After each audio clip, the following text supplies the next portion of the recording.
ça y est, c'est l'an 2000, voire l'an 3000 avec vous. Que font vos robots ? Je suis avec Aria, donc, qui est la 4e génération de robots qu'a fabriqué CyberDroid. Aria est un vecteur de communication événementielle. C'est un robot de laboratoire et de recherche-développement. Et depuis l'année dernière, on l'a repackagé pour animer des événements, des salons, des conférences ou à faire de l'accueil personnalisé en soirée, par exemple. Et Aria nous a permis de concevoir une 5e génération de robots, qui est Lina.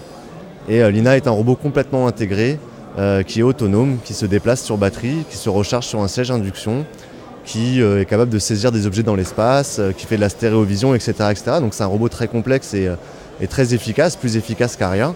Et Lina est, on va dire, le premier robot majordome français, qui est déjà vendu en précommande sur InnoRobot pour des bêta-testeurs VIP. Et les premières séries seront livrées donc aux particuliers à ces bêta-testeurs VIP courant décembre 2015. Et nous espérons vendre 30 unités de Lina courant 2016. Normalement, c'est très complexe, la subtilité d'un majordome. Qu'est-ce que concrètement va pouvoir faire votre robot majordome ? Alors évidemment ça va aller crescendo, Lina va au départ répondre à des tâches basiques, tout simplement on pourra déjà lui demander plein de petites informations comme quelle est la météo, le programme télé, tout type d'informations.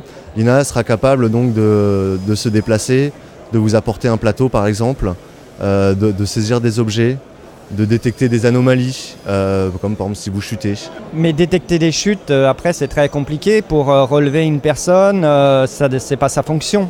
Lina n'a pas cette fonction-là, non. Elle a la fonction de détecter le problème et d'avertir des référents ou les personnes qui peuvent être concernées et peuvent résoudre ce problème-là. Donc typiquement, quelqu'un de la famille qui sera en mesure, lui, soit de se déplacer sur place, soit de prévenir les voisins ou une autre personne pour qu'elle aille vérifier le problème et pouvoir après le résoudre et trouver la bonne solution, tout simplement.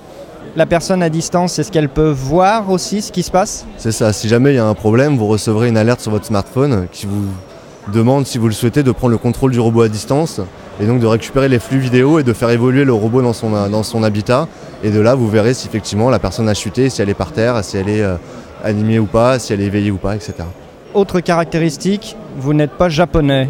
Non, on est une société qui est 100% française. On a créé la société à Limoges en décembre 2011. Et à Limoges, nous modélisons, nous designons nos robots, nous les assemblons et nous les développons. Et nous sommes même financés par des capitaux 100% français.